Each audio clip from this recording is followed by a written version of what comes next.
So apparently someone in the Department of Let's Wreck America as quickly as we can in the Biden administration has decided we've just got too much food in this country, and the good food is the worst food. Food without endocrine disrupting chemicals must be eliminated immediately. Only wheat thins for you and some bugs. So with that in mind, agents from the Biden administration, armed, have decided to attack the Amish. Amos Miller, an independent farmer in the old Amish village of Bird in Hand, Pennsylvania, found out the hard way. The feds say Amos isn't adhering to regulatory requirements for food production. Again, not enough endocrine disrupting chemicals. You're not using enough GMOs. So with that in mind, federal agents raided his farm. They're demanding he stop farming.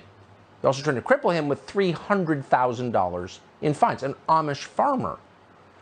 And Amos Miller says he's farming in accordance with his religious beliefs, and he's providing food for 4,000 people in what he calls a private food club. It's really a shocking story, and we wouldn't know about it if it were not for Jeremy Loffredo, who works for Rebel News. He joins us tonight. Jeremy, thanks so much for coming on. This one of the stories is kind of hard to believe. They're going after an Amish farmer. Who are they exactly? We have the U.S. Marshal Service recently raided Amos Miller's organic and holistic farm, demanding he cease operations, and they charged him, as you said, with $300,000 of fines, economically crippling the man. And what's happening is you have the armed federal agents are demanding he stop food production because of the meat, and you have him saying, well, you know what, I want to keep farming. So you have this back and forth between the giant empire of the U.S. federal government and this tiny little farm in Bird in Hand, Pennsylvania. So they went after gyms, organic farmers, and churches.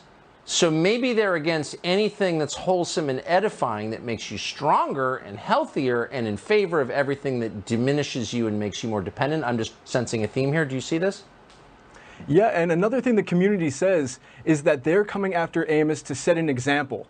They're coming after an independent, successful farmer who takes out the government middlemen and provides food directly to his community and his people. Now, by taking out the middleman, by taking out the government, you're taking power away and taking leverage away from the government and putting that power and leverage in the hands of the community and the farmers and the people.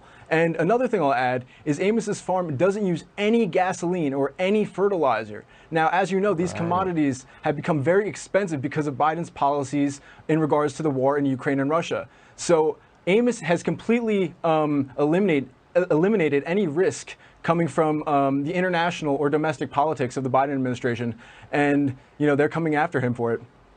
Maybe if he promises to put more chemicals in the milk that turn kids trans, they'll lay off. Did any of the federal marshals decline to raid an Amish organic farm on principle, or did they all just go along with this? Do you know?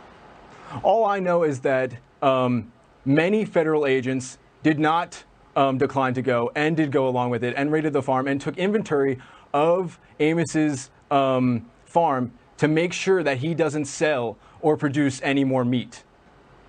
We're for law enforcement, broadly speaking, but there's such a thing as conscience, okay? And they should not have gone along with this. When they tell you to raid an organic Amish farm, that's when you bow out, okay? I would say. And Jeremy, I appreciate your story that you did. It's shocking to believe it's real, but it is. We're thankful that you came. Thank you. If you want to help Miller's Farm, go to leavethemalone.com and sign our petition. That's leavethemalone.com.